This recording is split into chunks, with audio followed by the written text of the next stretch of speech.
नमस्कार। आज relationship tips मैं उन हस्बैंड वाइफ के लिए लेकर आई हूँ जिन्हें लगता है कि उनके पार्टनर का एक्स्ट्रा मैरिटल अफेयर चल रहा है। एक्स्ट्रा मैरिटल अफेयर चलना आज की डेट में आम समस्या है, लेकिन सही पार्टनर वही होता है जो अपने पार्टनर को वापस अपने रिलेशनशिप के ट्रैक में लेकर आए। सही पार्टनर वही होता है जो अपने पार्टनर को सही से समझ सके कि आखिर वो एक्स्ट्रा रिलेशनशिप में क्यों गया, और यदि हो गया तो उसे कैसे अपने वापस अपने पुराने रिश्तों में उसे कन्वर्ट कर सकें। मैं दो एग्जाम्पल ले रही हूँ। हो सकता है ये एग्जाम्पल आपको थोड़ा सा न्याय प्रिय ना लगे, लेकिन इसे सही से यदि आप समझेंगे तो आपको लगेगा कि ये निर्णय उस पार्टनर के लिए कितना सही था। आज से 4 साल पहले मेरे पास में एक हस्बैंड वाइफ रिलेशनशिप के लिए आए थे। दोनों एक दूसरे से काफ़ी प्यार करते थे। वाइफ बोलती है कि मैडम, मैं अपने हस्बैंड को सेकेंड जो लेडी के साथ में रिलेशनशिप है उसे तो स्वीकार कर लूँगी, लेकिन मेरे बच्चे स्वीकार नहीं कर सकते। उनके बच्चे 16 साल और 14 साल के थे। हस्बैंड बोलता है कि मैडम, मैं अपने वाइफ से बहुत प्यार करता हूँ, पर ना जाने कैसे सेकंड वाइफ जो लेडी है उसकी एंटी मेरे जीवन में हो गया। मैं छोड़ना चाहता हूँ लेकिन छोड़ नहीं पा रहा हूँ। मैं उनसे बहुत सारे सवाल जवाब की, आखिर कौन सी बात है, कैसे हुआ, सारी बात करने के बाद मैंने कहा आप दोनों मेरे पास में अकेले आए। तो सबसे पहले मेरे पास में हस्बैंड आए। मैंने कहा सर, पहली बात तो आप झूठ बोलना बंद कर दें, क्योंकि आप अपनी वाइफ से बहुत प्यार करते हैं और आप मेरे सामने स्वीकार कर सकते हैं कि आप सेकंड लेडी से ऑलरेडी शादी कर चुके हैं। तो उन्होंने बोला हाँ, मैं शादी कर चुका हूँ, मंदिर में हमने शादी कर ली है, लेकिन मेरी हिम्मत नहीं पड़ रही कि मैं अपनी वाइफ से बोल सकूँ कि मैं तो उससे शादी कर चुका हूँ। मैंने कहा चलिए कोई बात नहीं। दोनों ही लेडी थी, दोनों को ही वो छोड़ना नहीं चाहते थे। उनकी नीयत बहुत ही क्लियर थी।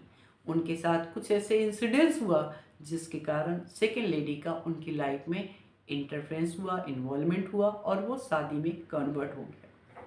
तो मैं उनकी फर्स्ट वाइफ जब मेरे पास आई तो मैंने उससे बोला कि थोड़ा सा तुम्हें बर्दाश्त करने में थोड़ा सा जो है पेन होगा, लेकिन तुम कैसे बार बार बोल रही थी कि मैं तो स्वीकार कर सकती हूँ लेकिन मेरे बच्चे नहीं करेंगे। तो बोली दीदी, ना जाने क्यों मेरे दिल से में बार बार ऐसा लग रहा था कि मेरे हस्बैंड उस लेडी को प्यार करते हैं। तो मैंने धीरे से बोला तुम्हारे हस्बैंड उससे प्यार ही नहीं करते, उससे शादी भी कर चुके हैं। थोड़ी देर के लिए वो शॉक्ड रह गई, लेकिन फिर मैंने उसे कुछ स्पिरिचुअल वीडियो दिया, कुछ किताबें दी। समझाने के बाद वो थोड़े धीरे धीरे अपने आप को कंट्रोल में लाने लगी। लेकिन चीज़ों को बर्दाश्त करना बहुत कठिन होता है। वो कठिनाई थी उसके पास में। तो थोड़े थोड़े से लड़ाइयाँ भी होने लगी आपस में। तो फिर मेरे पास आई, बोली दीदी अब मुझसे बर्दाश्त नहीं हो सकता, मैं चाहती हूँ कि मैं पूरी तरह से सेपरेट हो जाऊँ।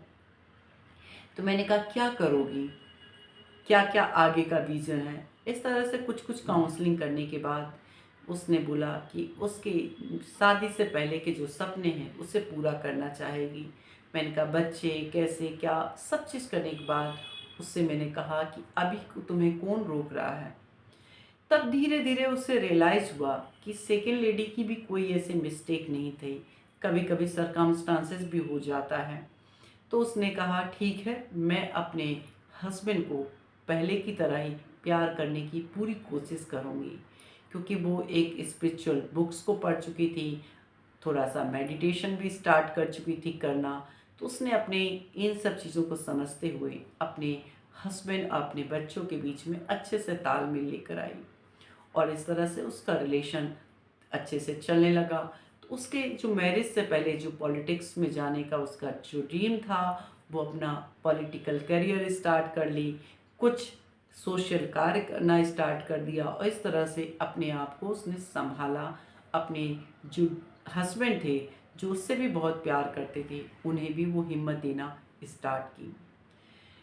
मेरे पास में जो सेकंड केस है, उसमें एक IBM कंपनी में जॉब करने वाले सॉफ्टवेयर इंजीनियर कैंडिडेट की है, जो अपनी शादी के 16 साल बिता चुके थे। 9 साल का बेटा था उनके पास में। जब वो मेरे पास में आए तो अपनी वाइफ के वो सारे ऑडियो रिकॉर्डिंग लेकर आए जो वो अपने बॉयफ्रेंड से करती थी। मैं उस ऑडियो को सुन नहीं पाई, तो एक हस्बैंड होने के नाते वो कैसे सुन पाते होंगे, मैं इस चीज़ को व्यक्त नहीं कर सकती। मैंने उनकी पूरी मैरिड लाइफ, जो 16 साल का मैरिड लाइफ था, उसके बारे में डिस्कस किया। उनकी वाइफ अपने हस्बैंड को इस तरह से अंडर एस्टिमेट कर चुकी थी कि वो फिजिकली फिट नहीं है, वो डिक्लेयर कर चुकी थी। पूरे मेडिकल टेस्ट, बिलीव ही नहीं हो रहा था कि 9 साल का बेटा उनका है, 16 साल का जो मैरिड लाइफ वो जिए हैं। तो मैंने सर के साथ में उनके 16 साल की मैरिड लाइफ के बारे में डिस्कस करना स्टार्ट किया। तो बताया कि मैं किस हद तक वो अपनी वाइफ से प्यार करते हैं। वो बताए कि मैडम, मैं कभी अल्कोहल और स्मोकिंग नहीं करता था, लेकिन चूंकि उनकी वाइफ जो है वो पंजाबी थी, स्मोकिंग करती थी, अल्कोहल लेती थी, वो उसके रूटीन में था, तो उसकी कंपनी देने के लिए ये भी ड्रिंक करने लगी और इस तरह से उसको बहुत प्यार करते थे। उन्होंने कहाँ कहाँ घुमाया, किस तरह से लाइफ को चेंज किया, कैसे कैसे क्वालिटी टाइम एक दूसरे के साथ बिताया, सारे डिस्कस किया। तो मैंने कहा, सर आपको क्या लगता है कि यदि आपकी वाइफ 2 महीने, 3 महीने, 4 महीने बाद आपके पास में आए, तो आप उसे स्वीकार करेंगे कि नहीं करेंगे? तो वो चुप रह गए। तो मैंने कहा चलो इसको छोड़ते हैं। मैंने कहा यदि आप एक फीमेल होते और वो एक हस्बैंड होता, और ऐसे, तो फिर उन्होंने बताया कि मेरे बहुत सारे दोस्त हैं जिनका एक्स्ट्रा मैरिटल चल रहा है ऑफिस में, पर वाइफ तो उनके साथ रहती। तो मैंने कहा तो हस्बैंड क्यों नहीं? फिर वो मेरा चेहरा देखने लगे, कुछ समय के लिए वो चुप रहे, फिर बोलते हैं, मैडम मैं अपनी वाइफ को एक्सेप्ट करूँगा क्योंकि मैं उससे बहुत प्यार करता हूँ। चूँकि उनकी वाइफ सर से ज़्यादा फाइनेंशियली स्ट्रांग थी, उसको पेरेंटल प्रॉपर्टी मिला हुआ था, तो उसने अपना जो, जहाँ सर जॉब करते थे वहाँ का मकान सेल आउट करके वो अपने बॉयफ्रेंड की सिटी में जाके सेटल हो गई। उसके बच्चे से मिलने देने के लिए उसे किसी प्रकार का कोई ऑब्जेक्शन नहीं था। तो मैंने कहा कोई बात नहीं, आप एक काम करो, अपनी वाइफ के पास रहो, बच्चे के बहाने ही रहो। तो बोले, मैडम वो बहुत बुरा बुरा बोलती है, मेरे ईगो को बहुत बुरा लगता है। मैंने कहा कोई बात नहीं सर, 2-4 महीने की बात है। क्योंकि मैं थोड़ा सा एस्ट्रोलॉजी भी जानती हूँ, तो मुझे पता था ऐसे सिचुएशंस में रिकैप वापस ज़रूर होगी उनकी वाइफ।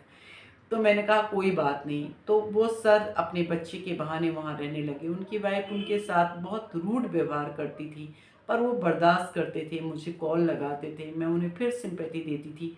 ऐसे करते करते आफ्टर 3 मंथ के बाद उनके वाइफ और उनके बॉयफ्रेंड में बहुत भयंकर फाइट होने लगा, और उनकी वाइफ को रियलाइज़ हुआ कि मैं अपने हस्बैंड से इतना गंदा गंदा बोलती हूँ, फिर भी ये चुपचाप बर्दाश्त करके मेरे बच्चे और मेरे घर में रह रहा है। तो उन्हें रियलाइज़ हुआ, उसने उसने उससे सॉरी बोला, और उनकी मैरिड लाइफ वापस ट्रैक पे चलने लगा।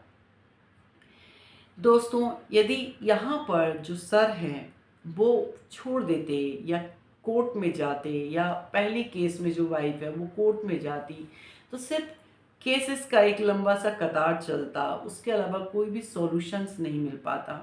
लेकिन उन्होंने वेट किया, मुझ पे ट्रस्ट किया, और आफ्टर 3 मंथ के बाद उनकी मैरिड लाइफ वापस वैसी हो गई। एक्स्ट्रा मैरिटल अफेयर कई बार सिचुएशंस के कारण हो जाते हैं, कई बार मिसअंडरस्टैंडिंग के कारण हो जाते हैं। तो हमें समझने की ज़रूरत है आखिर हमारे पार्टनर का एक्स्ट्रा मैरिटल अफेयर क्यों चल रहा है। कई बार कुछ ऐसे सिचुएशंस क्रिएट हो जाते हैं जिसके कारण इंसान उसमें उलझ जाता है, उसमें से निकालने का काम भी पार्टनर का ही है। ऐसे समय में पार्टनर को कभी भी भागना नहीं चाहिए अपने पार्टनर को छोड़कर। ऐसे समय में अपने पार्टनर को और प्यार देने की आवश्यकता है, उसके साथ रहने की आवश्यकता है। जब आप उसके साथ रहने लगोगे, हो सकता है उससे रियलाइज़ हो जाए और आपका मैरिड लाइफ का ट्रैक जो है वापस अच्छे से चलने लगे। तो इन दोनों एग्जाम्पल से, या मैंने इतने सारे एग्जाम्पल्स देखे हैं जहाँ पे एक्स्ट्रा मैरिटल अफेयर चले हैं, अब वापस जो पार्टनर है अपने ओरिजिनल लाइफ में वापस आ चुका है, जो पहले की लाइफ जी रहा था। तो मैं इन दोनों ही स्टोरी से, आपके एग्जाम्पल से या बाकी लोगों के एग्जाम्पल से के माध्यम से मैं ये कहना चाहती हूँ कि यदि आपके पार्टनर का एक्स्ट्रा मैरिटल अफेयर चल रहा है तो ऐसे समय में ब्लेमिंग ना करें। ब्लेमिंग करने से आपका पार्टनर और आपसे दूर हट जाएगा। ऐसे समय में और आप उनके करीब जाएं। हो सकता है आपका करीब उनको अच्छा ना लगे, लेकिन आप बर्दाश्त करें। धीरे धीरे सारी चीज़ें अपने आप ट्रैक पे आएगा। पार्टनर को रियलाइज ज़रूर होता है यदि वो आपसे कभी प्यार किए हों। तो प्यार की डोर बहुत नाजुक होती है, उस डोर को संभालने की जिम्मेदारी दोनों पार्टनर्स की होती है। एक कहावत है कि पति पत्नी जो है एक गाड़ी के दो पहिए होते हैं। यदि एक पहिए में पंचर हो तो दूसरा पहिया को पंचर नहीं होना चाहिए। यदि एक पहिया दूसरे ट्रैक पे जाता है तो दूसरे पहिए को कोशिश करना चाहिए कि पहले पहिए को वापस उसके ट्रैक पे लेकर आए। ऐसे समय में यदि आप दूसरे ओर चले जाओगे तो आप एक दूसरे से बहुत दूर हो जाओगे। तो ऐसे समय में नाजुक जो डोर है पति पत्नी के बीच का, उसको संभालिए, उसको अपने ट्रैक पे लेकर आइए, विश्वास से, प्रेम से, समर्पण से। और यही जीवन का आधार है जो पति पत्नी के संबंध को मजबूत बनाता है।